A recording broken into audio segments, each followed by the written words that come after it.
ആ കാലത്ത് ലോകമൊക്കെയും പേർ വഴി ചാർത്തേണം എന്ന് ഔഗുസ്തോസ് കൈസരുടെ ഒരു ആജ്ഞ പുറപ്പെട്ടു.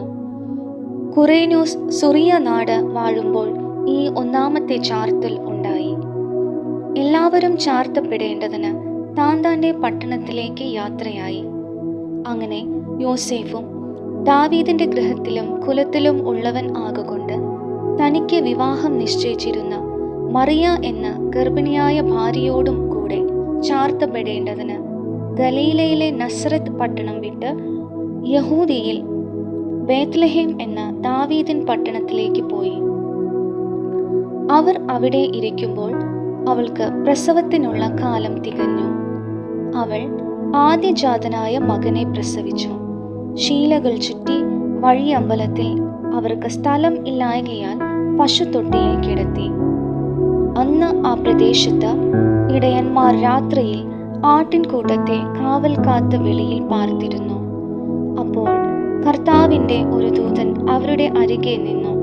കർത്താവിന്റെ തേജസ് അവരെ ചുറ്റി മിന്നി. അവർ ഭയപരവശരായി തീർന്നു. ദൂതൻ അവരോട്, ഭയപ്പെടേണ്ട, സർവ്വജനത്തിനും ഉണ്ടാകുവാനുള്ളൊരു മഹാസന്തോഷം ഞാൻ നിങ്ങളോട് സുവിശേഷിക്കുന്നു. കർത്താവായ ക്രിസ്തു എന്ന രക്ഷിതാവ് ഇന്ന് ദാവീദിന്റെ പട്ടണത്തിൽ നിങ്ങൾക്കായി ജനിച്ചിരിക്കുന്നു. നിങ്ങൾക്ക് അടയാളമോ? ശീലകൾ ചുറ്റി പശുത്തൊട്ടിയിൽ കിടക്കുന്ന ഒരു ശിശുവിനെ നിങ്ങൾ കാണും എന്നു പറഞ്ഞു.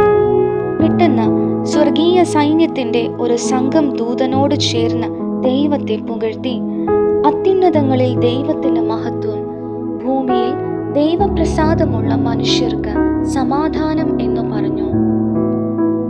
ദൂതന്മാർ അവരെ വിട്ട് സ്വർഗത്തിൽ പോയ ശേഷം ഇടയന്മാർ, നാം ബേത്ലഹേമോളം ചെന്ന് കർത്താവ് നമ്മോട് അറിയിച്ച ഈ സംഭവം കാണേണം എന്ന് തമ്മിൽ പറഞ്ഞു. അവർ ബദ്ധപ്പെട്ടു ചെന്നു. മറിയയെയും യോസേഫിനെയും പശുത്തൊട്ടിയിൽ കിടക്കുന്ന ശിശുവിനെയും കണ്ടു. കണ്ട ശേഷം ഈ പൈതലിനെ കുറിച്ച് തങ്ങളോട് പറഞ്ഞ വാക്കു അറിയിച്ചു. കേട്ടവർ എല്ലാവരും ഇടയന്മാർ പറഞ്ഞതിനെ കുറിച്ച് ആശ്ചര്യപ്പെട്ടു. മറിയ ഈ വാർത്ത ഒക്കെയും ഹൃദയത്തിൽ സംഗ്രഹിച്ചു ധ്യാനിച്ചു കൊണ്ടിരുന്നു. തങ്ങളോട് അറിയിച്ചതുപോലെ ഇടയന്മാർ കേട്ടതും കണ്ടതുമായ എല്ലാറ്റിനെയും കുറിച്ച് ദൈവത്തെ മഹത്വപ്പെടുത്തിയും പുകഴ്ത്തിയും കൊണ്ട് മടങ്ങിപ്പോയി. ആമേൻ. നാം കേട്ട തിരുവചനം ലൂക്കോസ് എഴുതിയ സുവിശേഷം 2-ാം അധ്യായം 1 മുതൽ 20 വരെയുള്ള വാക്യങ്ങൾ.